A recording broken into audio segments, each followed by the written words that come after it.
The Next Century Foundation, which distinguishes journalists, broadcasters, and other international media personalities. Prizes were awarded to journalists whose work was recognized as a major contribution to freedom of information, journalism, and broadcasting. Okay, so now, Ribal, we need you.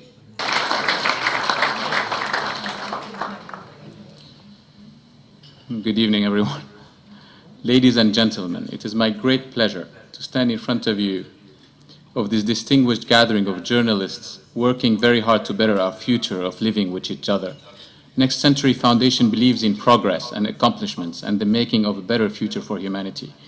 I am fully aware of our numerous mutual concerns relating to individual and public freedoms.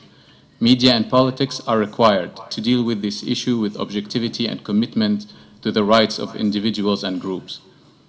Ladies and gentlemen, I am sorry to have to inform you that Arab News Network have been the subject of an act of piracy and jamming. This has led recently to the pulling out of A.N.N station from Arabsat and Nilesat. It's obviously being the victim of criminal piracy on the European Hotbird satellite. This station, A.N.N, which carries the message of freedom and democracy over the last 12 years, has now become a target of the forces of dictatorships and political tyranny. These forces have also interfered with websites and other media which uphold freedom of expression. Your colleagues at A.N.N, who stood firm defending freedoms, have now found themselves at risk of losing their jobs. We are here entitled to ask how such forces are allowed to work against the freedom of expression, using the tools of technological terrorism to sabotage a station which promotes freedom and democracy. If they succeed in silencing Arab News Network without any deterrence, this is not very different from the acts of piracy which are now taking place off the Somali coast.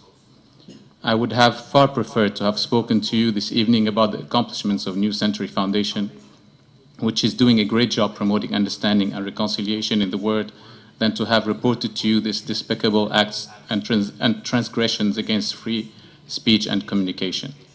Ladies and gentlemen, I do apologize for my current preoccupations, but unless our voices speak together to reject such attacks on freedom of expression, what is happening to A.N.N today may be commonplace for other broadcasters tomorrow. Finally, I am pleased to introduce to you Mr. Mark Urban, the distinguished media personality whose writings and coverage of the war zones for the BBC and his writings in the independent newspaper, not forgetting his success as an author, have gained wide respect. Mr. Mark, thank you very much.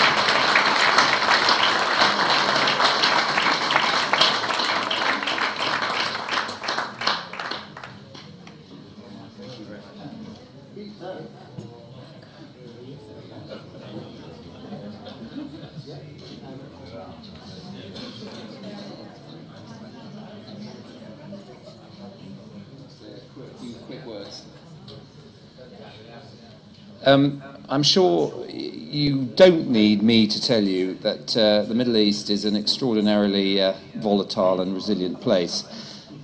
Just a couple of months ago, I had one of those sort of bad journalistic moments. After the Gaza war, before the Israeli elections, thinking, this is about as bad as anything I can think of in terms of the situation, the prognosis.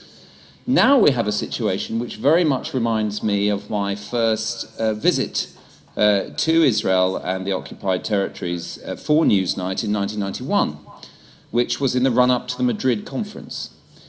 We now hear that a similar thing is in the pipeline, a comprehensive approach to the peace process.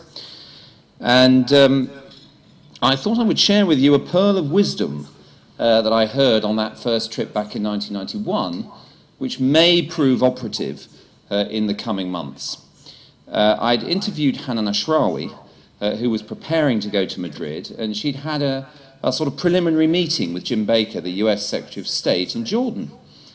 And I used what has become, I'm afraid, one of my hallmark journalistic tricks, which is to ask the question I really want the answer to as we're standing up taking off the microphones at the end of the interview, at which moment that psychological release can often lead even the most hardened politician or media player to actually speak the truth or reveal something that you want to know, because the interview is over and you're out of there, you're history, baby. And I said to her, what did Jim Baker say to you, by the way, when you were in Jordan? And she said, she said, we're going to the Madrid conference, and he has calculated that only a Likud government can take Israel into this process, but that it will create a climate of expectation in which only a Labour government can finish the process. I thought, God, that's pretty good. As far as political strategy goes, now, you know, we can argue about Oslo and what it did or didn't achieve, but it was an extraordinary piece of foresight. And I think people who rate Jim Baker as a Secretary of State are absolutely right. He was an extraordinary strategist.